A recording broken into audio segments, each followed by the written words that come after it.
as I looked at the drama and the messes that I had in my life at this time, of which there seemed to be quite a number, the one common denominator in all of them was me, you know? I mean, everywhere I went, there I was. But you know, so realizing that was actually also helpful, because I realized, wow, I made a big mess over here, and I made a mess over there, and I was having drama over here, and I was having drama over there. And if I was the common denominator, man, I had made such a mess of things. Look at how powerful I am. Wow, I can make such a mess of things. Now, if I could only figure out, is there a way to use this power to not make a mess, to not make it dramatic? And of course, Science of Mind is that very way. You know, so today, I want to talk about this idea of the presence, though, and how having a relationship, an ongoing relationship with the presence, allows us to let it go so that we can grow. So Eckhart Tolle, in his book, A New Earth, talks about this idea of there being a living presence of God. And in this presence, we have the opportunity to let go of, you know, whatever condition, whatever circumstance, whatever appearance is troubling us, right? In the presence, we get to let go of stuff. Any place that we believe that we're separate from God, any place that we are suffering. So I think, you know, humanly, what we do is that we come up with strategies of survival, you know, to deal with what's going on as we can.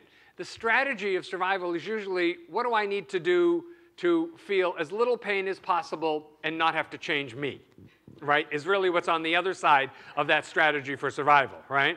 Because God knows I don't want to have to change. I just want the pain to stop, right? So the human personality always wants to be right, you know?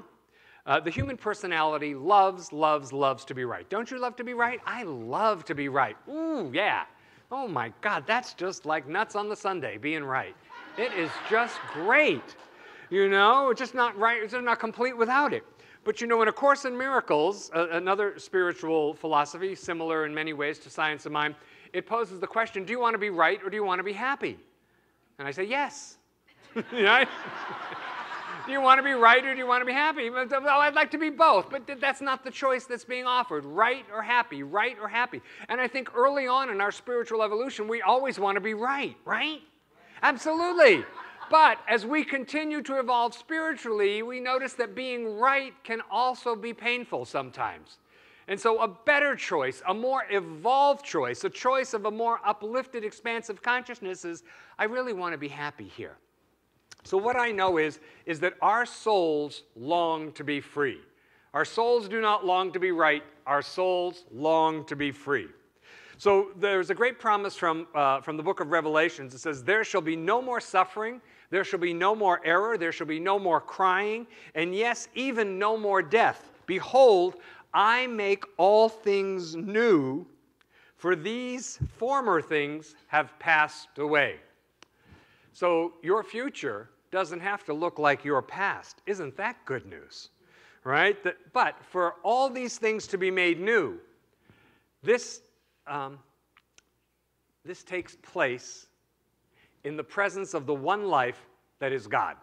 So Ernest Holmes would study the Scriptures, and he would find support in the Scriptures for this teaching of the science of mind.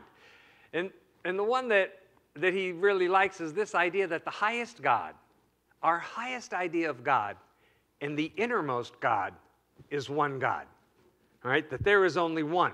And we experience this presence to the degree that we become conscious of it, right? So to the degree that we're aware that God that's everywhere is also within me, to the degree I'm aware of that, that's how much I get to experience it. So we have to be in relationship with it in order to be conscious of it. Now, the presence has always been in us. But I know how it works is that we get busy living life and we lose sight of that presence is within us. And we start to suffer. And we suffer and suffer and suffer until it gets really, really bad. And then we say, oh, God, help.